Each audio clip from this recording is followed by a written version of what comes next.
இந்த உலகத்தை ஆட்சி செய்கிற மனிதா, நீ ஒரே ஒரு வினாடி சுவாசிக்காம இருந்தா இந்த உலகும் சரி உனக்கும் சரி என்னென்ன மாற்றங்கள் நடக்குதுன்னு உனக்கு தெரியுமா?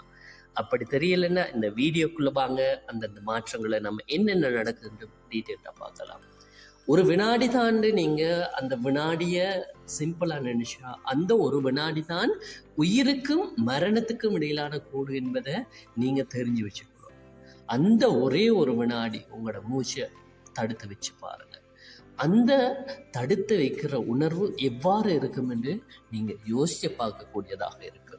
அந்த ஒரே ஒரு வினாடி நம்ம உடலுக்குள்ளும் நம்ம பூமிக்குள்ளும் என்ன மாதிரியான தாக்கத்தை கொடுக்கிறது என்று நீங்க யோசிக்கக்கூடியதாக இருக்கு. ஒரு வினாடி இது சிறியதாக இருந்தாலும் இந்த பத்தி அறிவியல் என்ன சொல்லுது என்று வாங்க பார்க்கலாம். அந்த ஒரு வினாடி தான் வாழ்க்கையின் சமநிலையை சீர்குலைக்கக்கூடியதாக மாறும். பூமியில் இந்த நேரத்துல 8 பில்லியன் பேர் சுவாசிக்கிறாங்க. மனித உடலில் அந்த ஒரு வினாடி ஆக்சிஜன் நிறுத்தப்படும். மூளை உடனே எச்சரிக்கை செய்யும். கார்பனீரோட்சைட்டின் அளவு அதிகரிக்க தொடங்கும். இரத்த அழுத்தம் மாறும். உடல் அபாயம் என உணரும். அது ஒரு இயந்திரத்தை திடீரென அணைத்தது போல எல்லாம் ஒரு சில நொடிக்குள் உறைந்து விடுகிறது.